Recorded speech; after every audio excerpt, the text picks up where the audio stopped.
DAV students, welcome to my channel. मेरा नाम है मनीष और आज की इस वीडियो में हम चैप्टर 10 का फर्स्ट वर्कशीट सॉल्व करने वाले हैं। इससे पहले मैंने चैप्टर 10 का एक वीडियो अपलोड किया है जिसमें कि हमने स्टार्टिंग में जो डेफिनेशन दिया था उसे डिस्कस किया था और साथ ही साथ कुछ इंपॉर्टेंट क्वेश्चन था उसे भी हमने सॉल्व किया था। हम इसी तरह डीएवी क्लास 6 से रिलेटेड वीडियोज बनाते हैं। अगर आप भी डीएवी में हो और क्लास 6 में पढ़ते हो तो इस चैनल को सब्सक्राइब कर लो और अपने फ्रेंड्स के साथ शेयर कर दो। वर्कशीट 1 के सारे क्वेश्चन को सॉल्व करने से पहले हम यहाँ पे कुछ डेफिनेशन गिवन है उसे डिस्कस करते हैं। इससे क्वेश्चन को समझने में आसानी होगी। सबसे पहले देखो यहाँ पे कंप्लीट एंगल। कंप्लीट एंगल क्या होता है? जैसे कि तुम जानते हो कि एंगल कब बनता है, दो लाइन एक पॉइंट पे इंटरसेक्ट करता है तो एंगल बनता है। इसमें क्या होता है, एक इंटरनल एंगल बनता है अंदर की तरफ और ये जो बाहर की तरफ स्पेस है इसको एक्सटर्नल एंगल बोलते हैं।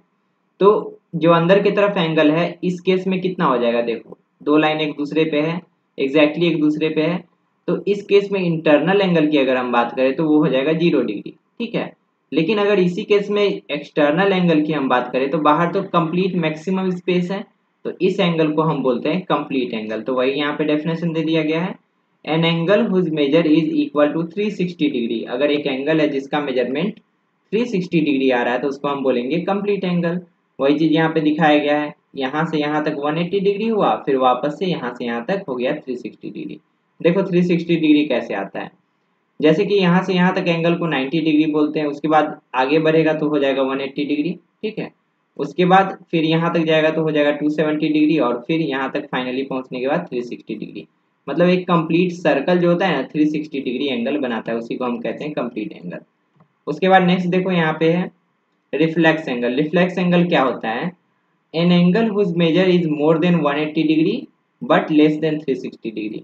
अगर कोई भी ऐसा एंगल है जिसका मेजरमेंट 180 से ज्यादा बड़ा है, ठीक है 180 से बड़ा है और 360 से लेकिन छोटा है, मतलब इस रेंज में अगर कोई भी एंगल आ गया ना इस रेंज में तो उसको हम रिफ्लेक्स एंगल बोलेंगे। जैसे कि यहाँ पे देखो ये जो एंगल है इस एंगल का मेजरमेंट कितना होगा, 180 से ज्यादा होगा, क्योंकि 180 तो यहीं तक आ जाता है ना, यहाँ तक 180 आता है लेकिन उससे ये ज्यादा है तो इसको हम बोलेंगे रिफ्लेक्स एंगल। वही चीज यहाँ पे दिखाया गया है, यहाँ तक 180 होता था लेकिन उससे भी बड़ा एंगल है तो ये रिफ्लेक्स एंगल कहलाएगा। रिफ्लेक्स एंगल कब तक होगा, जब तक ये लाइन कंप्लीटली इस पे आ नहीं जाता। ये जो लाइन है ना कंप्लीटली अगर इस पे आ गया तो वो कंप्लीट एंगल बन जाएगा, लेकिन 1 डिग्री भी इधर है तब तक वो रिफ्लेक्स एंगल है। ठीक है, उसके बाद यहाँ पे एक एग्जांपल दिया रिफ्लेक्स एंगल का, जैसे कि ये जापानीज एक फैन है, इसको जब खोला जाता है तो यहाँ तक 90, उसके बाद जब आगे बढ़ा तो यहाँ तक 180 डिग्री जिसको स्ट्रेट एंगल भी बोलते हैं, उसके बाद आगे बढ़ा तो ये रिफ्लेक्स एंगल बन गया और ये रिफ्लेक्स एंगल तब तक कहलाएगा जब तक फिर वापस से यहाँ पे टच नहीं हो जाता। अब जब यहाँ पे टच हो गया वापस से पूरा खुल गया तो इसको हम बोल देंगे कंप्लीट एंगल। तो ये रिफ्लेक्स एंगल क्या होता है, कंप्लीट एंगल क्या होता है, ध्यान में रखना। उसके बाद देखो एंगल का नेमिंग हम कैसे करते हैं वो यहाँ पे दिखाया गया। जैसे कि यहाँ पे वर्टेक्स लिखा हुआ है, वर्टेक्स पी, उसके बाद दो आर्म है यहाँ पे, पी आर एक आर्म है, उसके बाद पी क्यू एक दूसरा आर्म है। तो यहाँ पे आर एक पॉइंट यहाँ पे दिखाया गया और यहाँ पे पॉइंट क्यू दिखाया गया है। उसके बाद एंगल को, ये जो स्पेस है इस एंगल को यहाँ पे 1 से डिनोट किया गया है। तो इस तरीके से हम डिनोट कर सकते हैं और इसका नाम क्या क्या लिख सकते हैं, ध्यान से देखो। यहाँ पे 1 डिनोट किया गया तो हम इसको लिख सकते हैं एंगल 1। ठीक है, उसके बाद यहाँ का वर्टेक्स का नाम P है तो हम डायरेक्टली लिख सकते हैं एंगल P। ठीक है, उसके बाद हम यहाँ पे ये भी लिख सकते हैं एंगल RPQ, RPQ। लेकिन यहाँ पे देखो हम ऐसे नहीं लिख सकते, एंगल PQR ऐसे नहीं लिख सकते हैं। बीच में जब भी आएगा वर्टेक्स ही आएगा, वर्टेक्स हमारा P है तो ऑलवेज P जो होगा बीच में ही आएगा। इसको ऐसे भी लिख सकते हैं एंगल QPR, ऐसे भी सही हो जाएगा, ऐसे भी कोई गलत नहीं करेगा। ठीक है, तो एंगल आरपी लिखो, RPQ लिखो या एंगल QPR लिखो, लेकिन P हमेशा बीच में ही रहना चाहिए क्योंकि ये वर्टेक्स है। इससे रिलेटेड और भी क्वेश्चन आगे करेंगे, सब क्लियर हो जाएगा। अब देखो इंटीरियर एंगल क्या है और एक्सटीरियर एंगल क्या है, वही चीज दिया हुआ है। इंटीरियर एंगल किसको बोलेंगे, जैसे कि ये है, यहाँ पे एक छोटा सा एंगल बन रहा है और ये एक बाहर वाला एंगल ये है, तो ये जो छोटा सा एंगल बन रहा है जैसे कि यहाँ पे, इसको, इस पार्ट को हम बोलेंगे इंटीरियर पार्ट। ठीक है, और ये जो बाकी का बाहर का पार्ट है इसको हम बोलेंगे एक्सटीरियर पार्ट। इससे क्या क्वेश्चन आता है कि कुछ पॉइंट दिया रहेगा, जैसे कि यहाँ पे दिया हुआ है कुछ पॉइंट और एक एंगल बना के दिया रहेगा। पूछा जाएगा कि कोई एक सर्टेन पॉइंट जैसे P है, P इंटीरियर में है या एक्सटीरियर में है, बस ऐसा ही क्वेश्चन रहेगा। तो इसको आसानी से बना दोगे, यहाँ पे जितना पॉइंट है ये इंटीरियर में है और ये जो 2 पॉइंट है ये एक्सटीरियर में है, तो इसी टाइप का क्वेश्चन रहता है। नेक्स्ट है यहाँ पे इंटीरियर एंगल का एक और नाम दिया गया है एंगुलर रीजन। जैसे कि ऐसे इंटीरियर एंगल ये बनता है ना, अंदर वाला जो एंगल बनता है, इसको हम एक और नाम देते हैं, वो है एंगुलर रीजन। ये भी याद रखना। तो कहीं पे अगर इंटीरियर एंगल की जगह एंगुलर रीजन लिखा है तो कंफ्यूज मत करना। अब चलो क्वेश्चन सॉल्व करते हैं वर्कशीट 1 का। इसमें जो सबसे पहला क्वेश्चन है उसमें लिखा है name the following angle. Simply इसमें एंगल का नाम लिखना है, ठीक है। तो एंगल का नाम हम कैसे कैसे लिख सकते हैं मैंने बताया था। यहाँ पे देखो इसका नाम क्या क्या हो सकता है। यहाँ पे वर्टेक्स हमारा एक्स है, ये जो वर्टेक्स है एक्स है ना, तो इसको हम लिख सकते हैं एंगल एक्स, ठीक है, एंगल एक्स। यहाँ पे कैपिटल लिखा है तो तुम्हें कैपिटल ही लिखना पड़ेगा, स्मॉल नहीं लिख सकते हो। उसके बाद यहाँ पे एक और तरीके से नाम लिख सकते हैं एंगल वाई एक्स जेड, मतलब आर्म के नाम के साथ भी हम एंगल का नाम लिख सकते हैं। यहाँ पे कंडीशन ये है कि वर्टेक्स को हम बीच में लिखेंगे, एक्स वाई जेड नहीं लिख सकते हैं, हमें वर्टेक्स बीच में लिखना होगा। ये भी लिख सकते हैं हम, और एंगल जेड एक्स वाई ऐसे भी लिख सकते हैं। यहाँ पे दोनों केस में क्या है, एक्स बीच में है, तो ये 3 तरीके से इसका नाम हम लिख सकते हैं। उसके बाद बी नंबर को देखो, यहाँ पे हम लिख सकते हैं एंगल 5, क्योंकि ये जो स्पेस है इसका नाम यहाँ पे दे दिया गया है 5, तो एंगल 5 हम लिख देंगे। उसी तरह यहाँ पे सिंपली एंगल ए हो जाएगा, यहाँ पे एंगल पी हो जाएगा इसके लिए। यहाँ पे देखो क्या क्या हो सकता है, एंगल पी तो हो ही सकता है क्योंकि वर्टेक्स का नाम पी है। उसके बाद यहाँ पे देखो ये बाहर वाला एंगल दिया है ना, तो इसके लिए यहाँ पे 2 लाइन है, मतलब देखो ध्यान से, एक लाइन जो है उसका नाम है पी क्यू और दूसरा जो लाइन है उसका नाम है पी आर। तो 2 आर्म के बीच का एंगल है, आउटर एंगल है, तो उसको हम लिखेंगे एंगल क्यू पी आर, ऐसे भी लिख सकते हैं, ठीक है। क्योंकि क्यू पी आर में पी बीच का वर्टेक्स है, ये वाला वर्टेक्स, इसलिए इसको बीच में लिखेंगे। क्लियर है। अब देखो यहाँ पे आउटर एंगल जो है ये रिफ्लेक्स एंगल एक बना रहा है, इसका नाम लिखना है हमें। तो यहाँ पे 3 ऑलरेडी लिख दिया, तो एंगल 3 हम सिंपली लिख देंगे। आर्म का कुछ नाम नहीं दिया है, नहीं तो और भी तरीका हो सकता था जैसे कि हमने इसमें लिखा है। तो इस तरीके से सबका सिर्फ नाम लिखना था इसमें। अब देखो यहाँ पे 2 नंबर, इसमें बोला गया draw the following angles as per their type. इस एंगल को ड्रॉ करना है और जैसा कि यहाँ पे नेम दिया हुआ है उसी तरह से हमें नेमिंग भी करना है। सबसे पहले ए नंबर में रिफ्लेक्स एंगल ड्रॉ करना है। एक चीज यहाँ पे देखो, use scale and pencil only, इसमें तुम्हें चांद को यूज नहीं करना है, एग्जैक्ट मेजरमेंट नहीं चाहिए इसमें।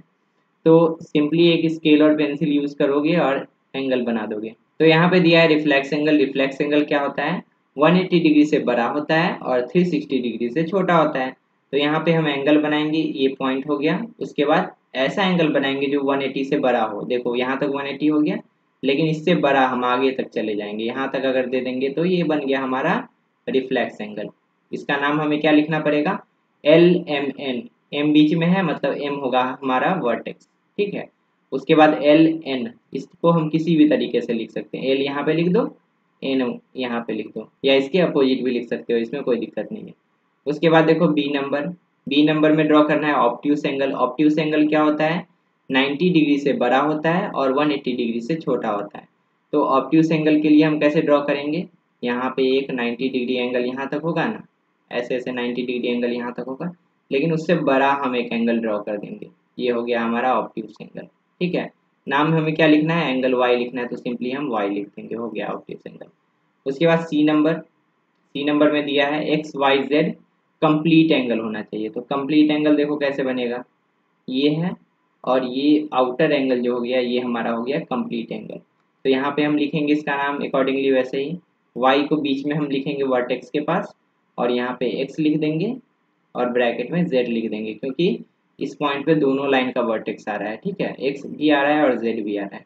ये हो गया हमारा कंप्लीट एंगल। उसके बाद डी नंबर, 3 नाम से एंगल बनाना है और रिफ्लेक्स होना चाहिए। रिफ्लेक्स एंगल जस्ट हमने यहाँ पे बनाया उसी तरह बनाएंगे। ये हो गया हमारे रिफ्लेक्स एंगल, 180 से बड़ा और 360 से छोटा, ये हो गया रिफ्लेक्स एंगल, इसका नाम हम दे देंगे 3। अब देखो ये बहुत इंपॉर्टेंट क्वेश्चन है, इसमें हर टाइप का एंगल तुम्हें पता चलेगा, ठीक है, हर टाइप का एंगल समझ में आएगा। इसमें बोला है arrange the following angles according to their measure in ascending order. Ascending order में हमें सजाना है कि सबसे छोटा कौन होगा, सबसे उससे बड़ा कौन होगा, उससे बड़ा कौन होगा, इसको अरेंज करना है। सबसे पहले ध्यान से देखो, अगर एक लाइन पे जस्ट दूसरा लाइन है, जैसे कि यहाँ पे मैंने ड्रॉ किया, तो उसके बीच का एंगल क्या होगा, 0 एंगल, ठीक है, 0 डिग्री का होगा। तो सबसे छोटा जो एंगल होता है वो होता है 0 एंगल, इसको 1 नंबर पे लिखेंगे। उसके बाद ये जो एंगल यहाँ से यहाँ तक बन रहा है ये 90 डिग्री से छोटा है, तो इसको हम बोलते हैं एक्यूट एंगल। ठीक है, तो एक्यूट एंगल आ जाएगा हमारा 2 नंबर पे, ये जो यहाँ पे लिखा हुआ है। ठीक है, उसके बाद देखो इससे जब आगे बढ़ेंगे तो यहाँ तक जब पहुंचेगा ये वाला लाइन, तो हमारा बन जाएगा राइट एंगल। तो राइट एंगल आ गया 3 नंबर पे, ये वाला। उसके बाद जब राइट एंगल से भी आगे हम बड़ा एंगल को मेजर करेंगे तो बन जाएगा हमारा ऑब्ट्यूस एंगल। ये जो एंगल बन रहा है यहाँ से 90 डिग्री से बड़ा, ये हो गया ऑब्ट्यूस एंगल, तो ये हो जाएगा 4 नंबर पे। उसके बाद ऑब्ट्यूस एंगल से और आगे बड़ा करेंगे एंगल को तो बन जाएगा हमारे स्ट्रेट एंगल। तो स्ट्रेट एंगल आ जाएगा हमारा 5 नंबर पे। उसके बाद स्ट्रेट एंगल से और बढ़ाएंगे तो ये हमारा बन गया रिफ्लेक्स एंगल, ये आ गया हमारा 6 नंबर पे। उसके बाद देखो रिफ्लेक्स एंगल यहाँ तक भी अगर हम देखें तो रिफ्लेक्स एंगल ही कहलाएगा। उसके बाद यहाँ तक भी देखें तो रिफ्लेक्स एंगल ही कहलाएगा। उसके बाद जब यहाँ तक पहुंच जाएगा तो वो हमारा बन जाएगा कंप्लीट एंगल। तो हमारा कंप्लीट एंगल सबसे लास्ट में आ गया 7 नंबर पे। तो इस तरीके से असेंडिंग ऑर्डर में इसको अरेंज कर देना। अब देखो क्वेश्चन नंबर 4, इसमें ध्यान से समझो क्या बोला गया है। Look at the figure and answer the question. सबसे पहले ए नंबर में पूछा गया है, name the points in the interior of element LMN। जो एंगल है इसका इंटीरियर में कौन कौन सा पॉइंट है। इंटीरियर ध्यान से देखो, यही वाला पार्ट हो गया ना इंटीरियर। तो इंटीरियर में कौन कौन है, YBC। तो हम लिख देंगे यहाँ पे पॉइंट्स YBC। ठीक है, ये तीनों पॉइंट जो है इंटीरियर में है। नेक्स्ट क्वेश्चन बी में पूछा गया है, name the points which lie in the angular region of element. Angular region मैंने अच्छे समझाया था, जो इंटीरियर एंगल होता है वही एंगुलर रीजन। तो यहाँ पे देखो YBC सेम, इसका भी आंसर हो जाएगा पॉइंट्स YBC। ठीक है, ये तीनों पॉइंट जो है ये इंटीरियर एंगल में है या एंगुलर रीजन में है। उसके बाद सी नंबर क्वेश्चन देखो, इसमें बोला गया name the points which lie in the exterior of element. Exterior मतलब बाहर कौन कौन सा पॉइंट है। तो लिख दोगे पॉइंट्स A X P। तीन पॉइंट जो है जो कि बाहर है, A X और P, यही इसका आंसर हो गया। अब देखो यहाँ पे दिया गया है क्वेश्चन नंबर 5 में, right another name of the following angles in figure. Her angle का एक से ज्यादा तरीके से हम नाम लिख सकते हैं, पता है तुम्हें। तो यहाँ पे इसका अदर नेम भी लिखना है। एंगल 1 जो है कहाँ पे है, ये वाला एंगल, इसका और क्या नाम हो सकता है। तो इसका जो एंगल 1 का नाम हम लिख सकते हैं, ये लिख सकते हैं एंगल ABG। ये दोनों आर्म के बीच में है ना, तो हम इसको लिख सकते हैं एंगल ABG। सिंपल है। उसके बाद इसका और कोई नाम हो सकता है क्या, नहीं, और कोई नाम नहीं हो सकता है। क्यों नहीं हो सकता है, क्योंकि ये देखो वर्टेक्स बी पे है। अगर हम इसको एंगल बी लिख देते तो ये गलत हो जाता। क्यों, क्योंकि वर्टेक्स बी पे दो एंगल बन रहा है, एक ये और अगर हम इसको भी देखें तो टोटल 3 एंगल बन रहा है वर्टेक्स बी पे। तो एक वर्टेक्स पे अगर एक से ज्यादा एंगल बने तो उसका नाम हम वर्टेक्स के साथ नहीं लिख सकते हैं, इतना याद रखना। यहाँ पे 3 एंगल बन रहा था ना, तो इसको हम वर्टेक्स के नाम के साथ नहीं लिख सकते हैं। इसको हमें या तो ऐसे लिखना पड़ेगा या तो ऐसे लिखना पड़ेगा। ठीक है, उसके बाद बी नंबर में दिया है एंगल AFG। देखो AFG कहाँ पे है, AFG ये वाला एंगल है। तो ये वाला एंगल का हम क्या नाम रख सकते हैं, एंगल 4 भी लिख सकते हैं इसको। तो हम लिखेंगे एंगल 4। और क्या लिख सकते हैं, यहाँ पे देखो एक वर्टेक्स है और इस वर्टेक्स पे एक ही एंगल बन रहा है, तो हम इसको एंगल F भी लिख सकते हैं। ठीक है, तो इस तरीके से इसका 2 आंसर हो गया। उसके बाद सी नंबर में है एंगल 2। एंगल 2 कहाँ पे है, देखो यहाँ पे एंगल 2। इसका हम क्या क्या नाम लिख सकते हैं, एंगल G, ये देखो यहाँ पे G पॉइंट है ना, GED। तो हम इसको लिख देंगे एंगल GED। ठीक है, उसके बाद ये देखो E वर्टेक्स पे है। ठीक है, ये वाला एंगल E वर्टेक्स पे बन रहा है, तो हम इसको ऐसे भी लिख सकते हैं एंगल E। और इस वर्टेक्स पे सिर्फ एक ही एंगल बन रहा है ना, एंगल 2, इसीलिए इसका 2 तरीके से नाम हो जाएगा। उसके बाद डी नंबर में देखो एंगल 5। एंगल 5 कहाँ पे है, ये वाला। तो इस पॉइंट पे ये दोनों आर्म के बीच में है, तो इसका हम कैसे नाम लिख सकते हैं, एंगल EGD। ठीक है, E से गया G, G से गया D, इसी के बीच में एंगल बन रहा है ना, तो इसका हम ऐसे नाम लिख सकते हैं। लेकिन वर्टेक्स के साथ हम चाहे कि एंगल G लिख दें तो ये नहीं हो सकता। क्यों, क्योंकि इस वर्टेक्स के पास देखो कितना एंगल बन रहा है, एक ये हो गया, एक ये हो गया, एक ये, उसके बाद ये वाला हम देखें तो बहुत सारा एंगल बनेगा। उसके बाद ये वाला, टोटल 6 एंगल बन रहा है यहाँ पे, तो ये वाला तो नहीं हो सकता, इसीलिए इसका एक ही तरीके से नाम हम लिख सकते हैं। उसके बाद देखो एंगल BGD कहाँ पे है, एंगल B यहाँ से स्टार्ट है, उसके बाद G, उसके बाद D। इसका क्या क्या नाम हो सकता है, यहाँ पे 3 लिखा हुआ है तो हम लिख सकते हैं एंगल 3। और इसका कोई नाम नहीं लिख सकते हैं क्योंकि ये जी वाले वर्टेक्स के पास है और जी वर्टेक्स पे बहुत सारा एंगल बन रहा है, तो और इसका कोई तरीके से नाम नहीं होगा, इसका एक ही तरीका होगा। अब देखो उसके बाद क्वेश्चन नंबर 6, इसमें बोला गया है look at the figure and answer the following question. इस फिगर से क्वेश्चन पूछा गया है। सबसे पहले is the point P in the exterior of ROS। ROS कहाँ पे देखो, ROS, तो ये इसका इंटीरियर हो गया ROS का, और ये बाकी पार्ट जो होगा इसका एक्सटीरियर हो गया।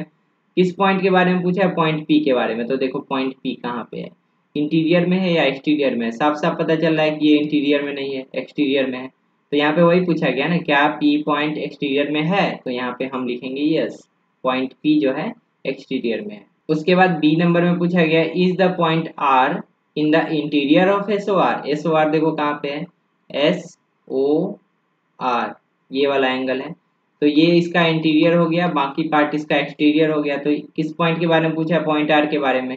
पॉइंट R देखो ऑन द एंगल है, ऑन द आर्म है, ठीक है, ये ना इंटीरियर में है ना एक्सटीरियर में है, तो इसको हम लिख देंगे नो। ये ना तो इंटीरियर में है ना तो एक्सटीरियर में है, इसीलिए ये हो गया नो। उसके बाद सी में पूछा गया is the point Q in the interior of ROP। ROP देखो कहाँ पे, R यहाँ, O आया यहाँ पे और P यहाँ पे, तो ये इसका इंटीरियर पार्ट हो गया और ये जो पार्ट है ये इसका एक्सटीरियर पार्ट हो गया, ठीक है। किस पॉइंट के बारे में पूछा है, Q पॉइंट के बारे में। तो Q देखो कहाँ पे, इंटीरियर में है, अंदर में ही है ना, तो ये किस चीज के बारे में पूछा था, इंटीरियर है यानी यही पूछा था, तो इसका हम लिख देंगे यस, क्योंकि हमें इंटीरियर में दिखा। उसके बाद डी नंबर में पूछा है is the point S in the exterior of POQ। S point कहाँ पे है देखो, S पॉइंट यहाँ पे है, और किस एंगल के बारे में पूछा है, POQ के बारे में, POQ, तो इसका इंटीरियर ये हो गया और एक्सटीरियर ये वाला पार्ट हो गया, तो एक्सटीरियर में है ना, तो इसको हम लिख देंगे यस, एक्सटीरियर में है या नहीं यही पूछा था, तो यस इसका आंसर हो गया। उसके बाद ई नंबर में पूछा है name the points which is in the interior of POR। POR देखो कहाँ पे, POR, ये POR हो गया, ये इसका इंटीरियर हो गया, ठीक है। तो उस पॉइंट का नाम बताना है जो POR के इंटीरियर में है but in the exterior of SOR, SOR के एक्सटीरियर में। SOR कहाँ पे देखो, ये वाला एंगल SOR है, ठीक है, ये वाला एंगल, तो SOR के बाहर होना चाहिए और POR के अंदर होना चाहिए। POR के अंदर एक ही पॉइंट है, तो यही इसका आंसर हो जाएगा, पॉइंट Q, ठीक है, पॉइंट Q ही है जो कि POR के अंदर में है लेकिन SOR के बाहर में है। अब देखो क्वेश्चन नंबर 7 में पूछा है right the kind of angle formed between the following direction. Direction total कितना होता है तुम्हें पता ही होगा, टोटल 8 डायरेक्शन होता है, 4 होता है मेन डायरेक्शन और 4 होता है इंटरमीडिएट डायरेक्शन। तो मेन डायरेक्शन सबसे ऊपर हम लिखते हैं नॉर्थ, नीचे होता है साउथ, इधर होता है ईस्ट राइट साइड में और इधर होता है वेस्ट। तो ये 4 मेन डायरेक्शन हो गया। उसके बाद इंटरमीडिएट डायरेक्शन क्या क्या होता है, इधर होता है नॉर्थ ईस्ट, इधर होता है नॉर्थ वेस्ट, इधर होता है साउथ ईस्ट और इधर होता है साउथ वेस्ट, ठीक है। अब ये 8 डायरेक्शन तुम्हारा हो गया। किस किस के बीच का एंगल का टाइप पूछा है, ध्यान से देखो। सबसे पहले ए नंबर पूछा है नॉर्थ एंड साउथ के बीच, तो नॉर्थ यहाँ पे देखो ये वाला है और साउथ कहाँ पे है, नीचे है। तो नॉर्थ और साउथ डायरेक्शन के बीच का अगर एंगल हम किसी भी तरफ से देखें, इधर से भी देखें या इधर से भी देखें, तो हमें मिलता है 180 डिग्री, जिसको हम बोलते हैं स्ट्रेट एंगल। तो इसका हमें आंसर लिख देंगे स्ट्रेट एंगल। उसके बाद बी नंबर में पूछा है north and north west. North कहाँ पे और नॉर्थ वेस्ट कहाँ पे, देखो नॉर्थ ये है और नॉर्थ वेस्ट ये है। इस एंगल को देखोगे तो 90 डिग्री से छोटा है, 90 डिग्री एल शेप का होता है ना, देखो ये वाला एल शेप पूरा 90 है, तो ये 90 से छोटा ही है ना, तो 90 से छोटा जो एंगल होता है उसको बोलते हैं एक्यूट एंगल। तो इसका आंसर हो जाएगा एक्यूट एंगल बी नंबर में। उसके बाद सी नंबर में बोला है साउथ एंड ईस्ट। साउथ किधर है, नीचे है, और ईस्ट किधर है, ऊपर है, इधर ये वाला। तो ये जो एंगल है ये कितना डिग्री का है, तो ये जो एंगल है 90 डिग्री का है, तो इसको हम लिख देंगे राइट एंगल। सी नंबर में हमारा हो गया राइट एंगल। उसके बाद डी नंबर में बोला है ईस्ट एंड वेस्ट। ईस्ट देखो इधर है और वेस्ट इधर है, पूरा एक दूसरे के अपोजिट डायरेक्शन में है, तो ये दोनों के बीच का एंगल हो गया हमारा स्ट्रेट एंगल। तो डी नंबर का आंसर हम लिख देंगे स्ट्रेट एंगल। तो इस तरह से चारों क्वेश्चन का आंसर लिख दोगे। अगला जो क्वेश्चन यहाँ पे है क्वेश्चन नंबर 8, वो फिल इन द ब्लैंक्स वाला है, इसको ध्यान से समझो। ए नंबर में पूछा गया है और reflex angle measures more than dash and less then dash. Reflex angle का रेंज क्या होता है, रिफ्लेक्स एंगल जो बनता है 180 डिग्री से बड़ा होता है, ये 180 डिग्री यहाँ तक पहुंचा तो हुआ, उसके बाद जब यहाँ से आगे बढ़ेगा तो ये हो जाएगा रिफ्लेक्स एंगल। ठीक है, ये सब जो एंगल बनेगा ये रिफ्लेक्स एंगल बनेगा। तो रिफ्लेक्स एंगल का रेंज क्या होता है, 180 से ज़्यादा होता है और 360 से कम होता है। तो इसको हम यहाँ पे वही फिल करेंगे, more than 180 degree and less than 360 degree. उसके बाद यहाँ पे पूछा है one complete angle equal to dash right angle. एक जो कंप्लीट एंगल होता है, ये जो कंप्लीट एंगल पूरा एंगल हुआ, ये कितने राइट एंगल के बराबर है। तो देखो इसमें कितना राइट एंगल है, एक ये राइट एंगल हो गया, उसके बाद एक ये वाला राइट एंगल, ये वाला राइट एंगल और ये चौथा राइट एंगल। 4 राइट एंगल इसमें है, ये वाला और ये वाला। तो 4 राइट एंगल के बराबर होता है, तो हम यहाँ पे लिखेंगे 4। उसके बाद सी नंबर में पूछा है the minute hand turns through dash degree from the digit 2 to 11 on a clock. देखो यहाँ पे इसको समझने के लिए सबसे पहले एक क्लॉक बनाते हैं। क्लॉक में क्या होता है, ऊपर होता है 12, इधर 6, इधर 3 और इधर 9। उसके बाद यहाँ पे 1 2, यहाँ पे 4 और 5, यहाँ पे 7 8 और यहाँ पे 10 11, ऐसा होता है। तो अगर यहाँ से देखो 2 से 11 तक गया है एक सुई, 2 से लेकर 11 तक, 2 यहाँ पे है और 11 कहाँ पे है, देखो यहाँ पे है। ठीक है, तो ये वाला एंगल पूछा है यहाँ पे, 2 से लेकर 11 तक जो गया है तो उसका पाथ क्या होगा, क्लॉकवाइज होगा। ऐसे तो नहीं जाएगा ना, ऐसे तो नहीं जाएगा डायरेक्टली, उसका पाथ क्या होगा, ऐसा होगा। तो इस केस में ये वाला एंगल पूछा गया है कि कितने डिग्री का होगा। तो यहाँ पे ध्यान से समझो कि जब घड़ी का यहाँ से सुई यहाँ तक जाता है, ये वाला जब डिस्टेंस कवर करता है, तो उस केस में कितना डिग्री एंगल बनता है, उस केस में बनता है 90 डिग्री एंगल। तो यहाँ पे देखो कितना पार्ट है, 12 से 1 तक गया, फिर 1 से 2 तक गया, फिर 2 से 3 तक गया, 3 पार्ट है। तो 90 डिग्री को जब 3 पार्ट से में डिवाइड करोगे तो क्या हो जाएगा, 30 डिग्री, है ना, 30 डिग्री हो जाएगा। मतलब 12 से 1 तक जाने में 30 डिग्री बन रहा है एंगल, फिर यहाँ से यहाँ जाने में 30 डिग्री, उसके बाद आगे जाने में 30 डिग्री। मतलब 12 से 3 तक जाने में 30 डिग्री, एक डिजिट को पास करेगा तो 30 डिग्री का एंगल बनेगा। तो यहाँ पे देखो कितना डिजिट पास किया है, 2 से 3 गया, फिर 3 से 4 गया, 4 से 5 गया, 5 से 6, उसके बाद 7 तक, 8 तक, 9 तक, 10 तक, 11 तक। ठीक है, तो यहाँ देखो 30 30 30 कितने बार हो जाएगा, 1 2 3 4 5 6 7 8 9, 9 टाइम्स हो जाएगा 30, हो जाएगा ना। तो ये हो जाएगा तुम्हारा 270 डिग्री। तो इसीलिए हम यहाँ पे फिल कर देंगे 270 डिग्री। अब देखो दूसरा क्वेश्चन पूछा गया है an angle of measure 345.5 degree is a dash angle. ये 345.5 डिग्री किस रेंज में आता है, ये आता है 180 डिग्री से लेकर 360 के बीच में। तो इस एंगल को हम क्या बोलते हैं, इस एंगल को रिफ्लेक्स एंगल बोलते हैं, इसीलिए हम यहाँ पे फिल कर देंगे रिफ्लेक्स एंगल। तो यहाँ तक हमने वर्कशीट 1 के सारे क्वेश्चन को सॉल्व कर लिया। आई होप सारा क्वेश्चन अच्छे समझ में आया होगा। अगर वीडियो पसंद आया तो इस वीडियो को लाइक जरूर करना और अपने फ्रेंड्स के साथ शेयर जरूर करना। चैनल को अभी तक सब्सक्राइब नहीं किया हो तो चैनल को सब्सक्राइब कर लेना, क्योंकि इसी तरह डीएवी क्लास 6 से रिलेटेड वीडियोस आते रहेंगे। तो मिलते हैं अगली बार एक नए वीडियो के साथ, तब तक के लिए अपना ध्यान रखो और अच्छे से पढ़ाई करते रहो।